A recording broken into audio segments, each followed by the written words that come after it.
പണമില്ല പണമില്ല എന്ന് കരഞ്ഞു പറഞ്ഞിട്ടും വീഡിയോ കണ്ടപ്പോൾ പണം നിനക്ക് എവിടെ നിന്ന് കിട്ടി? എന്റെ ഗതികേട് എങ്ങനെയെങ്കിലും ഒപ്പിക്കണ്ടേ? അത് സാരമില്ല, കാശെടുക്ക്. നാ.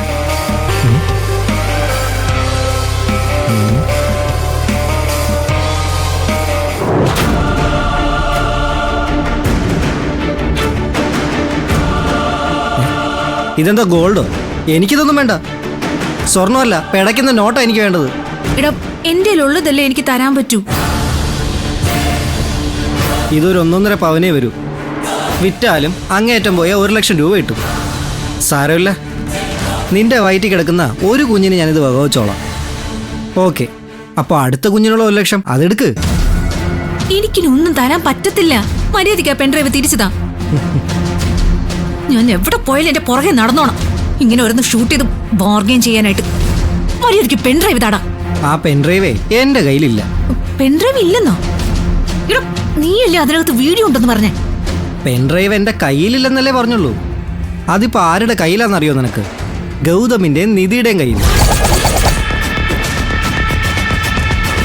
എന്തൊക്കെയാടാ നീ പറയുന്നേ? അതിങ്ങനെ അവരുടെ കയ്യിലെത്തിയേ? ഒന്നും പറയണ്ട. ഞാൻ നിന്നോട് സംസാരിച്ച് ഫോൺ കട്ടി ഇറങ്ങിയപ്പോൾ ആ ഗൗതം എന്നെ ഓടിച്ചിട്ട് പിടിച്ചെന്നേ. എന്റെ കയ്യിൽ നിന്ന് ഓടുന്നതിനിടയ്ക്ക് പെൺഡ്രൈവ് തറ വീണു. അവരതെടുത്തോണ്ട് പോയി. എന്ത് പണിയോടാ നീ കാണിച്ചത്? നീ എനിക്ക് അയച്ച വീഡിയോ അതിലില്ലേ? അതെങ്ങാനും അവര് കണ്ട എന്റെ ജീവിതം തീർന്നു.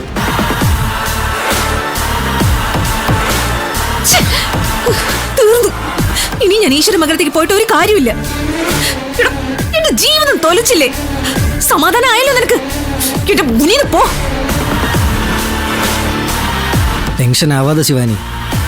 ഗൗതവും നിധിയും കൊണ്ടുപോയി പെൺഡ്രൈവിൽ ഒന്നുമില്ല. എന്താ നീ പേടിച്ചുപോയോ? ഇത്രയ്ക്ക് പേടിയുള്ള നീയാണോ വച്ചിട്ട് പോടാന്നൊക്കെ ഷൗട്ട് ചെയ്ത് ഫോൺ കട്ട് ചെയ്തത്? അങ്ങനെ ചെയ്യുന്ന നിനക്കപ്പോ ഒരു ഷോക്ക് ട്രീറ്റ്മെന്റിന്റെ കുറവുണ്ടെന്ന് എനിക്ക് തോന്നി. അതൊരു സാമ്പിൾ. അതാണ് ഇപ്പൊ ഞാൻ നിനക്ക് തന്നത്. നീ കള്ളം പറഞ്ഞിരിക്കുന്നത് ഒരു കുഞ്ഞാണെന്നല്ല, ഇരട്ടക്കുട്ടികളാണെന്നാ. പക്ഷെ സത്യം എനിക്കറിയാം. ഈ ജന്മത്തെ ഇരട്ടക്കുട്ടികൾക്ക് പോയിട്ട് ഒരു കുഞ്ഞിന്റെ പോലും അമ്മയാവില്ലെന്നുള്ള സത്യം. അപ്പൊ പിന്നെ എനിക്ക് ജീവിക്കാൻ ദൈവമായിട്ട് എന്ന മാർഗമല്ലേ ആ വീഡിയോ. അപ്പൊ വിഷയത്തിലേക്ക് വരാം. ബാക്കി 1 ലക്ഷം രൂപ എപ്പോ കൊണ്ട് തരും? എന്റെ ഇനി പൈസയും ഇല്ല, സ്വർണ്ണവും ഇല്ല. ഓ, അങ്ങനെയാണോ? പിന്നെ വേറെ വഴിയില്ല ശിവാനി. ആ വീഡിയോ പ്രണവിനെ കാണിച്ചേക്കാം. ദേവി ഇതങ്ങനൊന്നും ചെയ്യല്ല അമലെ.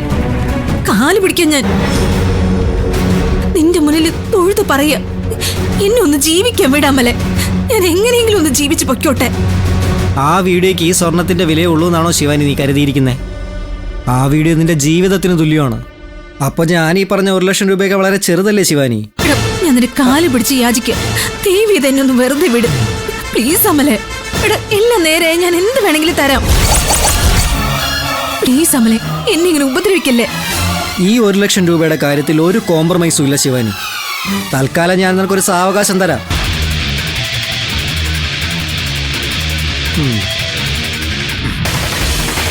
തരുന്നത് സാവകാശം മാത്രമാണേ. 1 ലക്ഷം ഉണ്ടാക്കി വെച്ചിട്ട് നീ എന്നെ വിളിക്കണം, ഓക്കെ? അല്ലെങ്കിൽ പൊന്നു മോളെ, ഡോക്ടറുമായിട്ടുള്ള നിന്റെ വീഡിയോ കണ്ട് പ്രണവ് കോരിത്തരിക്കും. പോട്ടെ.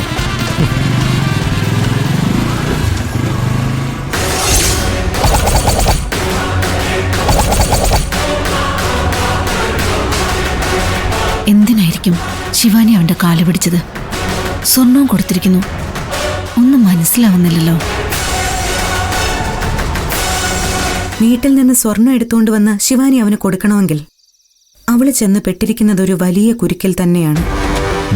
ശിവാനി ആ പയ്യന്റെ മുമ്പിൽ കിടന്ന് യാചിക്കുകയായിരുന്നു. കാല് പിടിച്ച് അപേക്ഷിച്ചിട്ടും അവരെന്തൊക്കെയോ പറഞ്ഞ് ഭീഷണിപ്പെടുത്തുന്നുണ്ടായിരുന്നു.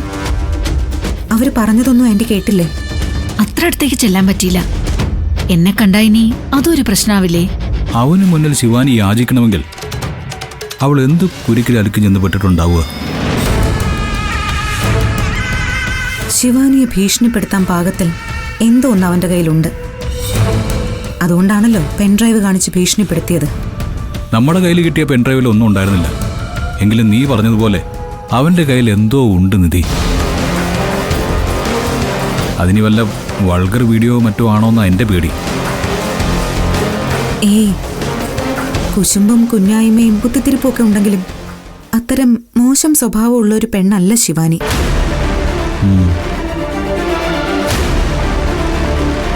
എന്തായാലും ഒരു കാര്യം ഉറപ്പാണ്, അത് പ്രണവിനെയും ഈ കുടുംബത്തെയും ബാധിക്കുന്ന എന്തോ ഒന്നാണ്. ഇതിങ്ങനെ മുന്നോട്ട് കൊണ്ടുപോയാൽ ശരിയാവില്ല.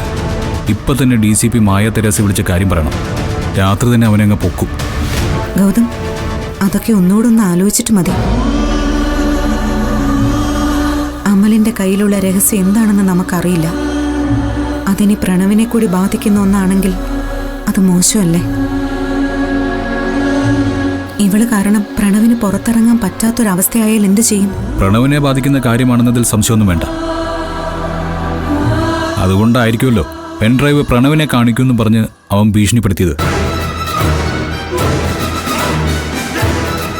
എന്തായാലും ഇതിനൊരു തടയിട്ടേ പറ്റൂ. അല്ലെങ്കിൽ ശിവാനി ഒരുത്തി കാരണം ഈ കുടുംബം കുളം തോണ്ടും. ശിവാനി അമൽ ഭീഷണിപ്പെടുത്തുന്നു. അമ്മയെ ശിവാനി എന്തോ പറഞ്ഞ് ബ്ലാക്ക്മെയിൽ ചെയ്യുന്നു. നമ്മൾ അറിയാത്ത എന്തൊക്കെയോ കളികൾ ഇവിടെ നടക്കുന്നുണ്ട്. അതെ, നേരെ ഒരുപാടായി. നമ്മളിങ്ങനെ മാറി നിന്ന് സംസാരിച്ചാലേ ശിവാനിക്കും പാർവതിക്കും ഒക്കെ അത് സംശയമാവും. ഞാൻ എന്തായാലും അമ്മയൊന്ന് കാണട്ടെ. വാ.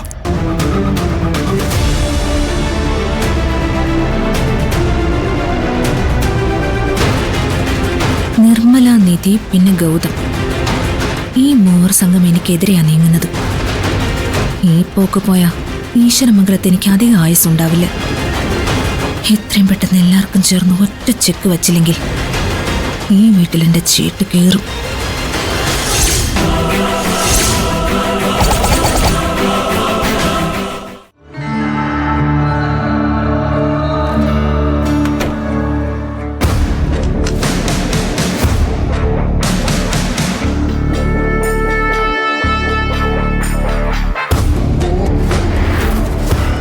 എന്താ നിന്റെ ഉദ്ദേശം? എനിക്ക് സത്യം അറിഞ്ഞേ പറ്റൂ. ഇനി എന്റെ മുമ്പിൽ അമ്മ ഇങ്ങനെ രഹസ്യങ്ങൾ ഒളിപ്പിച്ച് വെക്കരുത്. നിന്നോട് പറയാൻ പാകത്തിലുള്ള ഒരു രഹസ്യം എന്റെ ഉള്ളിലില്ല. മര്യാദക്ക് ഇറങ്ങിപ്പോ ചെല്ലെ. അമ്മ ഒരു കാര്യം മനസ്സിലാക്കണം. ഓരോ ദിവസം കഴിയും തോറും ഈശ്വരമംഗലം വീട് അപകടത്തിലേക്കാണ് പോയിക്കൊണ്ടിരിക്കുന്നത്. ഈ വീട്ടിലെ ഓരോരുത്തരുടെ ഉള്ളിൽ ഓരോ രഹസ്യങ്ങൾ. എന്നിട്ട് അവർക്ക് ഇഷ്ടമുള്ളതുപോലെയാ പെരുമാറുന്നത്. ഇതെവിടെ ചെന്ന് അവസാനിക്കുമെന്ന് സത്യത്തിൽ എനിക്ക് പേടി തോന്നുക. ഇനി അമ്മ എന്നോട് സത്യം പറയാതിരുന്ന അത് വലിയ പ്രശ്നങ്ങൾ ഉണ്ടാക്കും. വെറും പ്രശ്നങ്ങളല്ല, ദുരന്തങ്ങളായിരിക്കും ഈ വീട്ടിൽ സംഭവിക്കാൻ പോകുന്നത്. ഇനിയെങ്കിലും അമ്മ മനസ്സിൽ അടക്കി പിടിച്ചിരിക്കുന്ന ആ രഹസ്യം എന്നോടൊന്ന് തുറന്നു പറയൂ. ഞാൻ സഹായിക്കാം, പരിഹാരം ഉണ്ടാക്കാം. എന്റെ ഉള്ളിൽ ഒരു രഹസ്യമില്ല, എനിക്കൊരു സഹായവും വേണ്ട. ഇപ്പൊ ഇവിടെ നിന്ന് ഇറങ്ങി തന്നാ മാത്രം മതി. പറഞ്ഞില്ല എനിക്കൊന്ന് ഉറങ്ങണം. അങ്ങനെ കിടന്നങ്ങ് ഉറങ്ങിയാലേ എന്നേക്കുമായി ഈ വീട്ടിലെ എല്ലാവരുടെയും ഉറക്കം ഇനി അങ്ങോട്ട് ഇല്ലാതാവും. അമ്മയെ ഭീഷണിപ്പെടുത്തുന്നത് ശിവാനി തന്നെയാ.